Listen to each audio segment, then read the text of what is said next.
Josué 24, do verso 14 até o verso 17.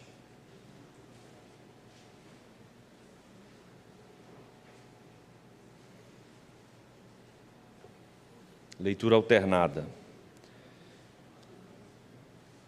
Página 224 do Antigo Testamento, verso 14 até o 17 diz assim: Agora, pois, temei ao Senhor e servi-o com integridade e com fidelidade.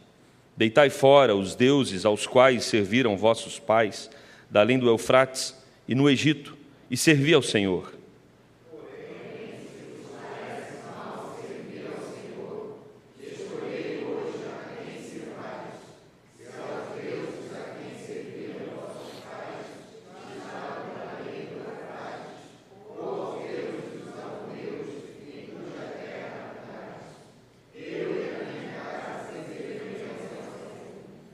Então respondeu o povo e disse: Longe de nós o abandonarmos o Senhor para servirmos a outros deuses juntos, porque o Senhor é o nosso Deus, Ele é quem nos fez subir, a nós e a nossos pais, da terra do Egito, da terra da servidão, quem fez estes grandes sinais aos nossos olhos e nos guardou por todo o caminho em que andamos e entre todos os povos pelo meio dos quais passamos. Amém.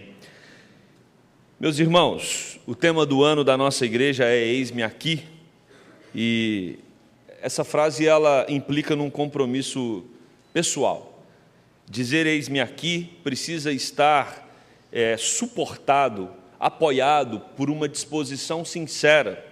E nós vivemos numa época onde a palavra credibilidade no que se fala está cada vez mais enfraquecida. Várias pesquisas são feitas para tratar a respeito da credibilidade, por exemplo, do nosso quadro político.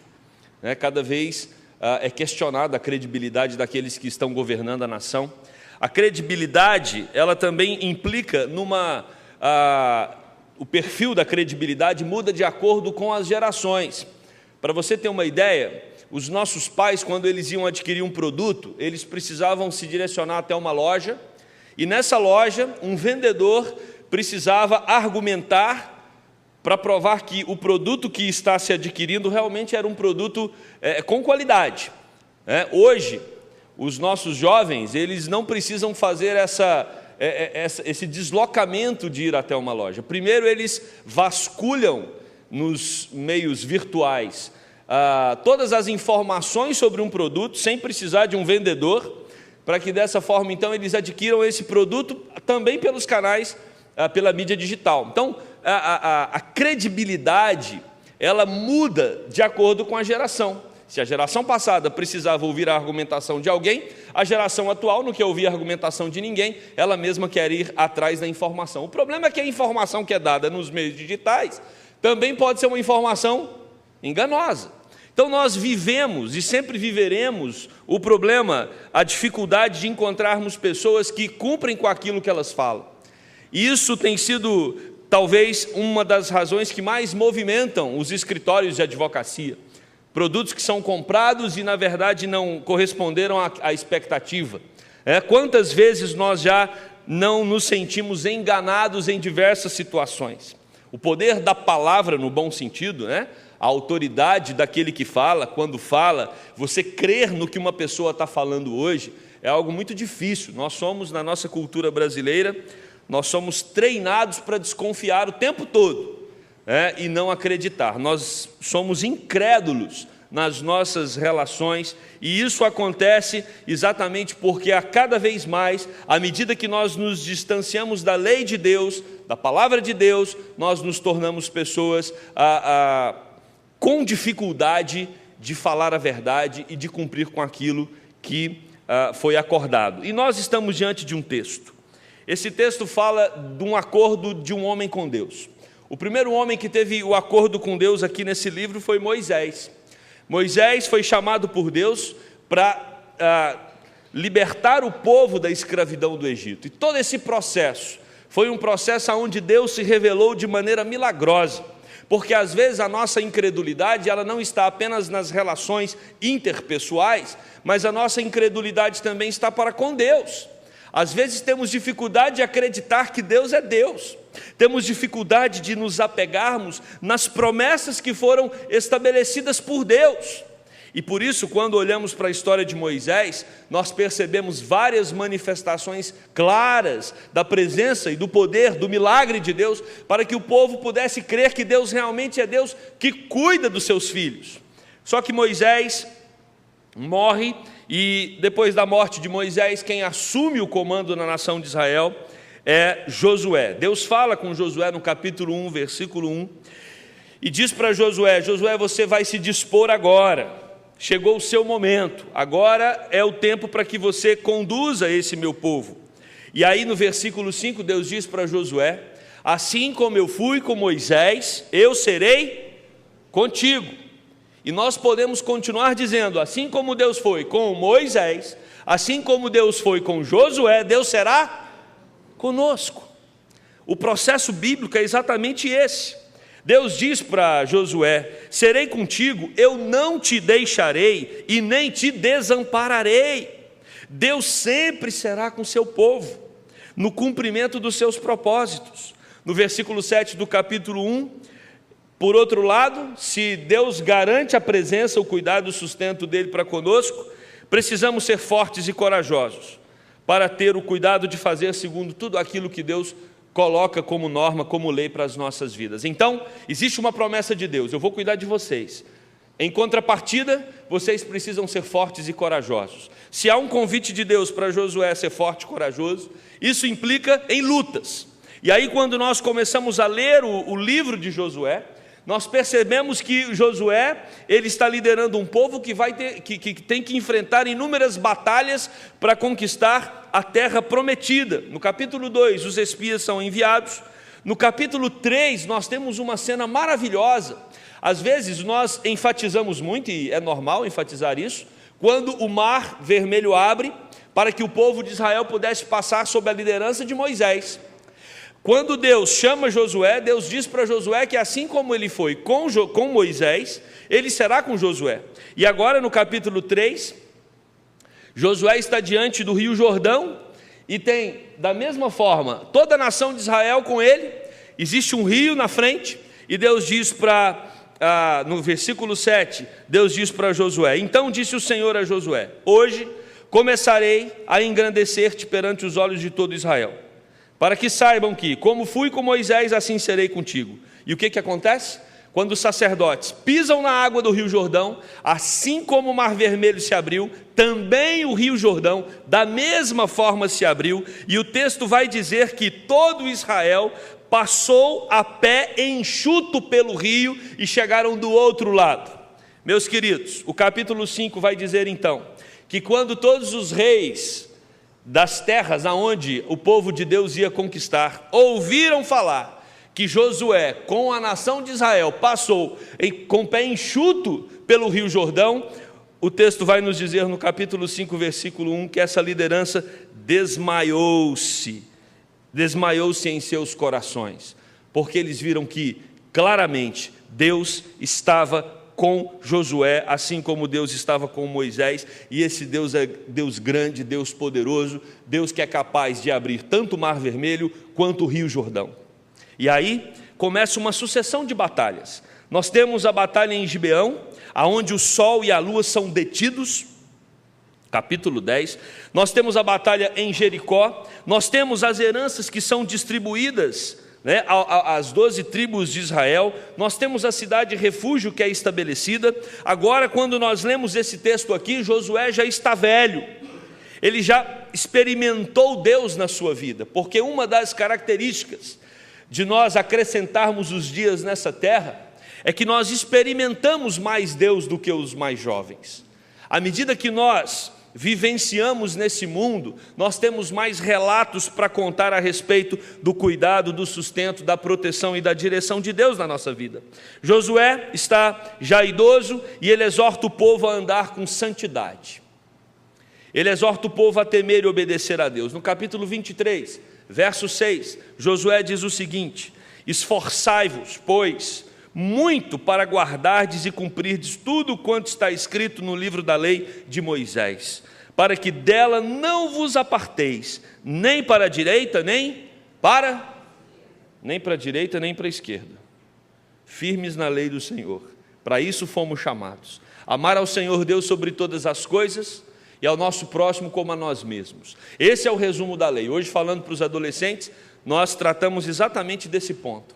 Amar a Deus sobre todas as coisas vai nos ensinar a amar todas as coisas de modo que agrada a Deus. Porque quando nós tentamos amar pessoas ou coisas sem amarmos a Deus acima de tudo, nós corremos o risco de criarmos ídolos para o nosso coração.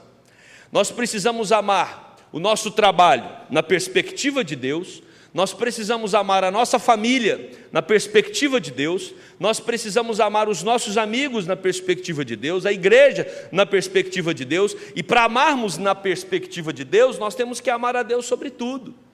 Por isso que, mais uma vez, Josué chama a atenção para a lei do Senhor, ou seja, nós devemos amar a Deus. Agora, nós só amaremos a Deus de maneira adequada quando nós o conhecermos. Você não ama quem você não conhece.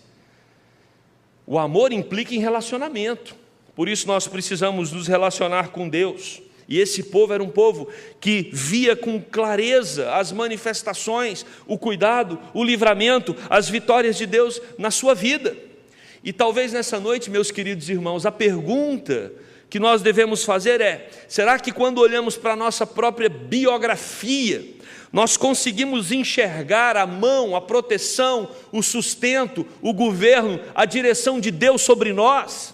Você consegue se perceber como um projeto único e singular de Deus? Você não é apenas um dos bilhões de humanos que existem na Terra.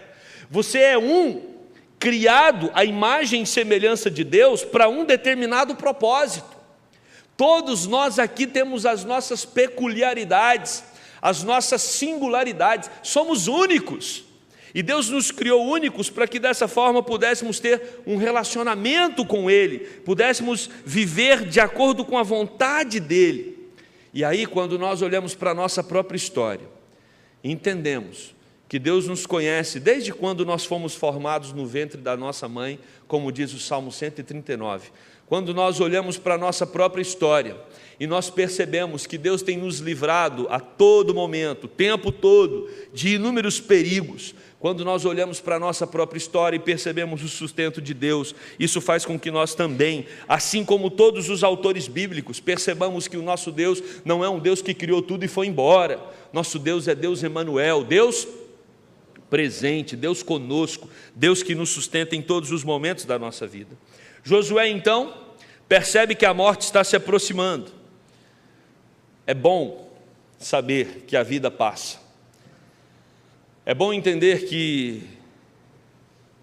cada fase da vida precisa ser aproveitada com a sua intensidade e também com a noção exata do momento que nós estamos vivendo. Quando somos crianças, temos que aproveitar a nossa infância. A adolescência, temos que aproveitar também a juventude, a vida adulta, mas também nós devemos nos preparar para desligar dessa terra com saúde. Precisamos aprender a viver, precisamos entender que a vida tem um fim, e quando entendemos que essa vida vai chegar num fim, e sabemos que esse fim para nós é apenas um começo, porque Jesus Cristo veio ao mundo exatamente para eliminar a morte do nosso caminho. Foi por isso que Jesus Cristo deu a vida dele, para que tenhamos vida eterna. E quando nós entendemos que o projeto de Deus para nós tem começo, meio e fim, quando esse projeto vai chegando no fim, nós precisamos ter saúde mental, emocional e espiritual para darmos lugar a outros e para entendermos que outros devem continuar a obra. E Josué, assim como Moisés fez com ele, Josué percebe que o momento dele está terminando, e ele então vai se despedir do povo, e ele convoca-os para uma renovação da aliança. Meus irmãos, e nessa renovação de aliança, e esse é o texto que lemos, nós percebemos que Josué quer ouvir do povo uma resposta pessoal. O eis-me aqui, o nosso tema do ano, ele exige de nós uma resposta pessoal. E quando nós olhamos no verso 14, nós percebemos que o que Josué quer do povo de Israel é uma resposta pessoal, não só coletiva. Não existe uma resposta coletiva sem antes uma resposta pessoal. Para que a igreja presbiteriana da Gávea tenha compromisso com Deus, é necessário que cada membro tenha um compromisso individual com Deus. Se nós queremos ser uma igreja avançada na plantação de novas igrejas, é importante que cada membro tenha um compromisso com plantação de igrejas. Ou seja, não existe um compromisso coletivo sem antes um compromisso individual. E o versículo 14, Josué diz: agora, pois, temei ao Senhor e servi-o com integridade e com fidelidade. A palavra temei, yarê, significa reverência e espanto como consequência de relacionamento. Porque às vezes nós tratamos Deus como se Ele fosse um igual, ou até como se Ele fosse menos importante que nós, ou um servo para nos atender nas nossas necessidades e carências. Se tem uma coisa que nós aprendemos à medida que nós nos relacionamos com Deus, é que Ele é Deus grande, Deus poderoso, Deus temível. E é interessante porque a palavra yarê, temer, não é temer de medo, não é ter medo de Deus como se Ele pudesse nos causar algum mal, mas é o assombro pela grandeza dEle, é o assombro pelo poder dEle, é o assombro pela autoridade dEle. Esse assombro diante de alguém tão grande deve nos conduzir a uma reverência, deve fazer com que nós nos curvemos diante da grandeza dEle. E é interessante a ordem do texto, porque não adianta a gente tentar servir a Deus sem temê-lo. Nós precisamos entender quem Ele é, para que a partir dessa compreensão nós então possamos servi-lo com qualidade. O serviço a Deus com qualidade só vai acontecer quando nós entendermos quem Ele é. Por isso precisamos tanto conhecer ao Senhor. Serviço aqui envolve o projeto divino para as nossas vidas. E por isso precisa ser um serviço com integridade e fidelidade. Essas duas palavras, servir a Deus com integridade, servir a Deus com fidelidade, significa servir a Deus de maneira completa, total, plena.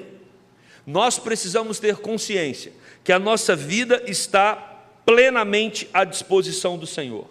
Aquilo que eu faço no meu trabalho, as decisões que eu tomo na minha casa, as escolhas que eu faço todos os dias na minha vida, elas precisam ser orientadas por Deus. Isso é servir a Ele com integridade. Com fidelidade significa que o meu serviço a Deus não vai ser apenas um serviço externo, mecânico, que as pessoas conseguem ver, mas vai ser um serviço verdadeiro que vem do íntimo do meu ser.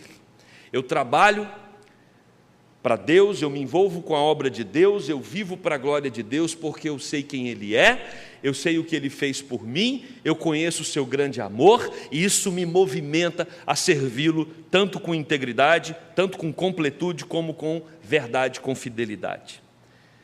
Temor e serviço produz a destruição dos ídolos. Quando nós tememos a Deus, quando nós sabemos quem Ele é, isso vai produzir em nós um distanciamento de qualquer forma de idolatria. E o texto vai nos falar exatamente sobre isso. Destruição dos ídolos religiosos.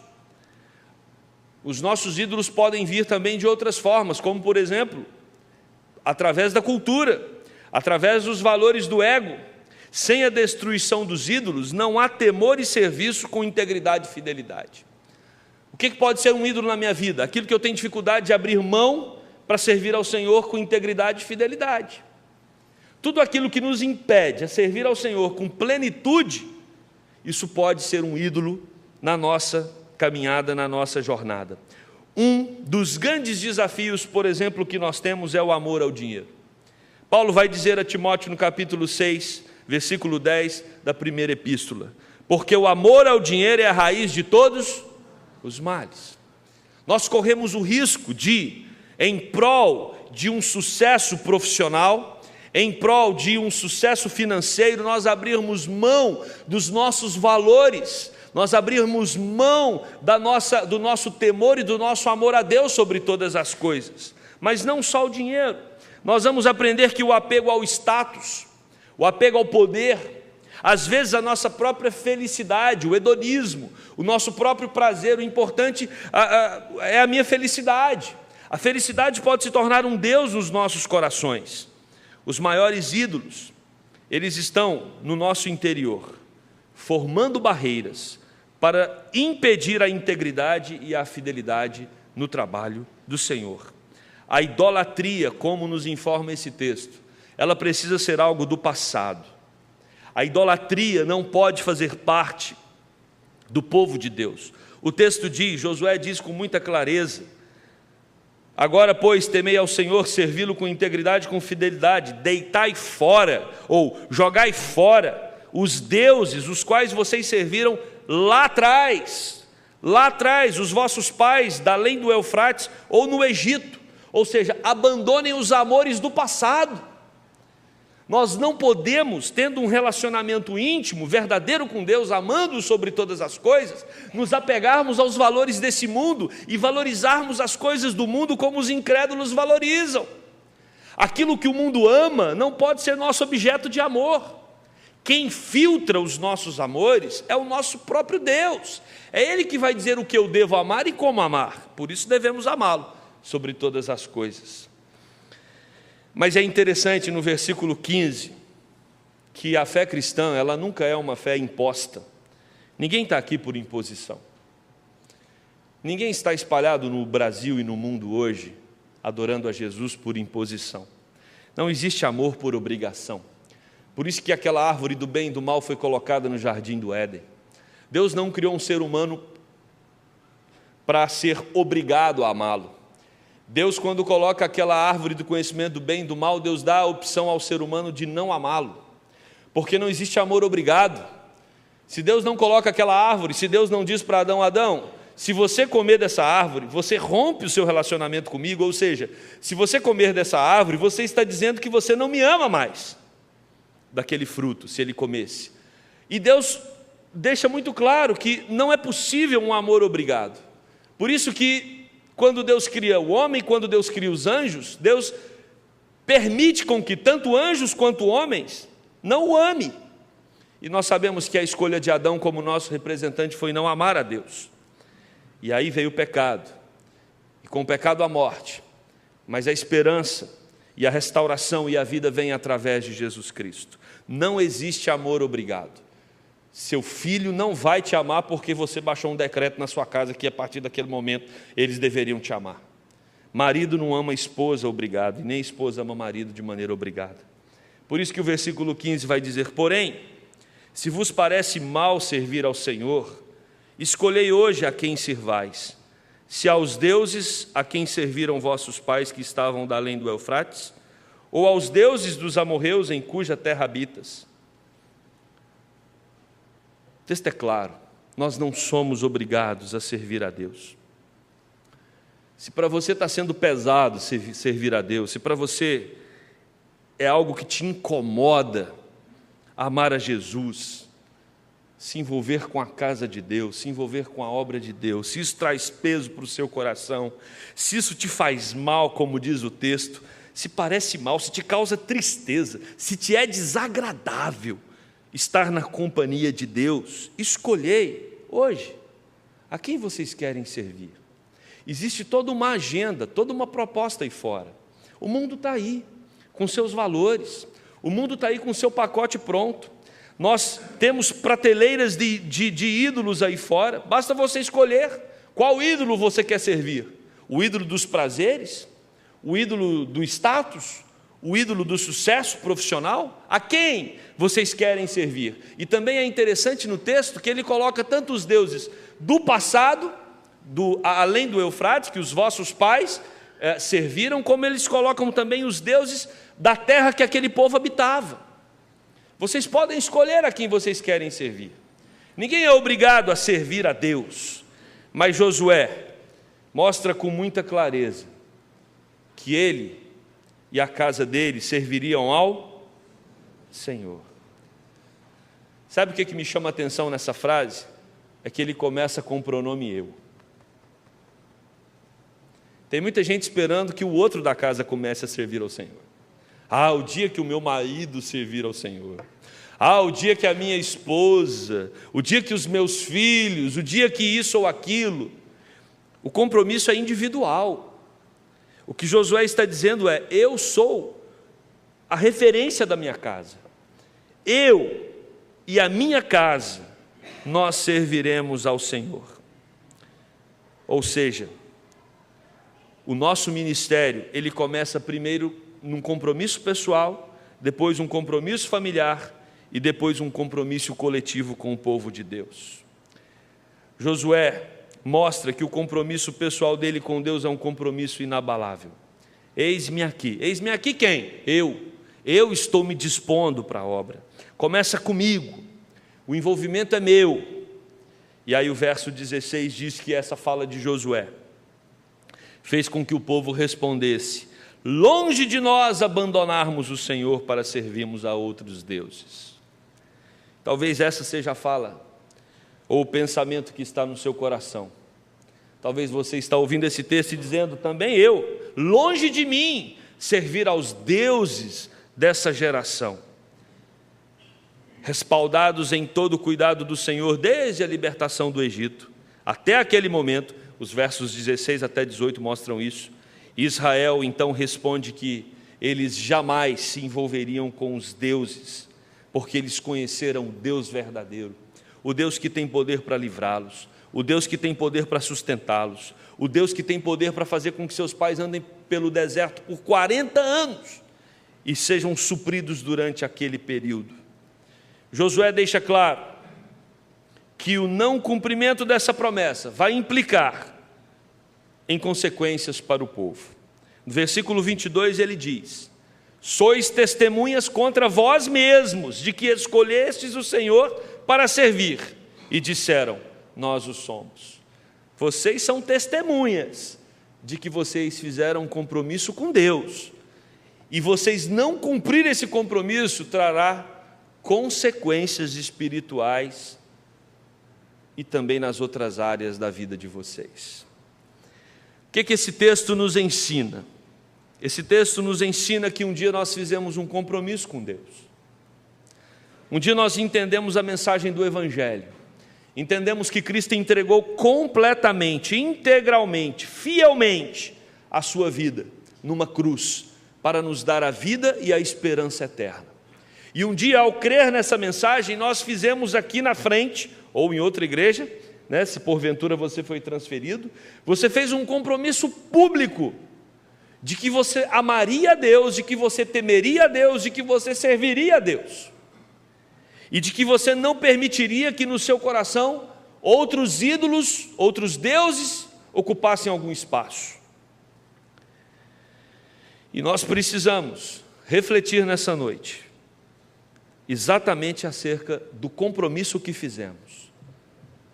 Se você faz parte de uma cultura que não leva a sério os compromissos, os acordos, as promessas, eu quero dizer para você que Deus não muda. E Deus sempre leva a sério os compromissos que Ele faz. Um dia, quando você fez um compromisso com Ele, um dia, quando você o declarou como Deus da sua vida e professou que serviria a Ele de todo o coração, eu não sei o quanto você tem levado isso a sério, mas você pode ter certeza, Deus levou a sério. E se Deus levou a sério, o cumprimento desse compromisso vai produzir bênção para você, mas o não cumprimento desse compromisso também trará consequências. Por isso que nós precisamos entender que o nosso Deus é Deus amoroso, misericordioso, Deus perdoador, mas esses atributos de Deus não faz desaparecer, por exemplo, a justiça de Deus. Nosso Deus é justo, e quando nós fazemos uma aliança com Ele e quebramos essa aliança, isso implica em prejuízos espirituais para a nossa vida. Não existe compromisso só de uma parte. Quando nós nos comprometemos com Deus, isso implica nas duas partes. Você disse para Ele, Ele ouviu, e Ele concordou com você. O dia que você falou: Senhor, eis-me aqui, estou pronto para te servir, Deus disse: certamente eu vou te usar.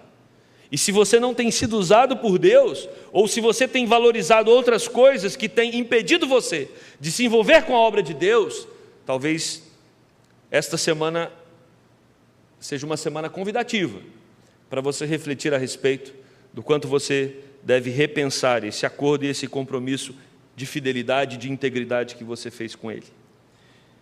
Jesus instituiu a igreja e deu tarefa para essa igreja. Nós temos uma tarefa. Eu sou a igreja do presente. Você é a igreja do presente. Abraão teve o ministério dele. Josué teve o ministério dele. Moisés teve o ministério dele. Paulo teve o ministério dele. Pedro teve o ministério dele. Agora é a hora de nós termos o nosso ministério, tanto de maneira individual como coletiva.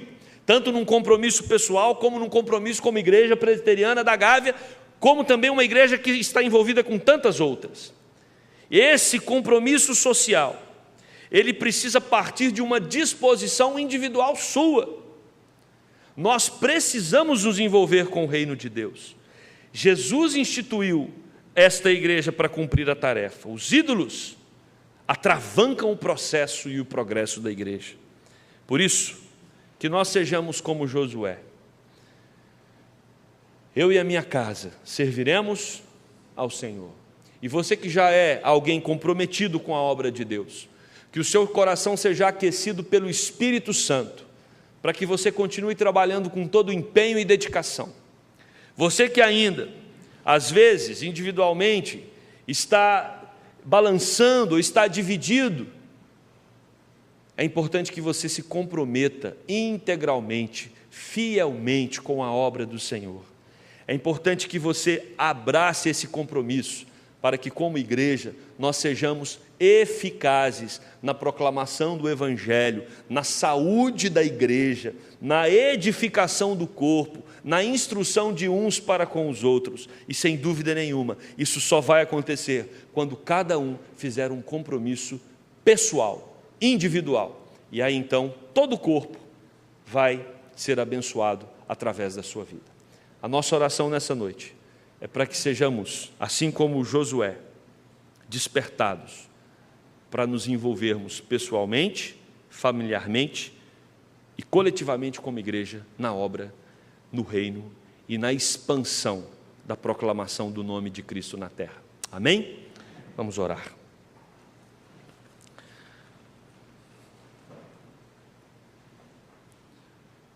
Querido Deus, o Senhor conhece o nosso coração. O Senhor conhece as nossas inclinações, os riscos que nós temos de amarmos coisas, pessoas mais do que ao Senhor. Às vezes, Deus, nós falamos com a boca que te amamos, cantamos hinos que falam a respeito desse amor, mas o nosso coração, na verdade, está longe do Senhor. O Senhor conhece cada um aqui. O Teu Santo Espírito nos visita nessa hora.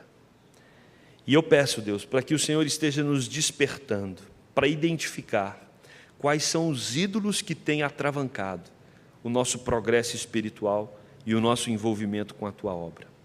Quais são os objetos valorosos e que às vezes têm ocupado mais valor do que o Senhor no nosso coração. Que o Senhor jogue luz, que o Senhor, Deus, traga à tona e que o Senhor nos mostre quais são os ídolos do coração que nos impedem de viver uma vida íntegra e fiel ao Senhor. Nos ajude, Deus, a Te amarmos sobre todas as coisas. Nos ajude a viver para o Senhor. Nos ajude, Deus, a servir ao Senhor de forma íntegra e fiel, para a Tua honra e Tua glória. Em nome de Jesus. Amém.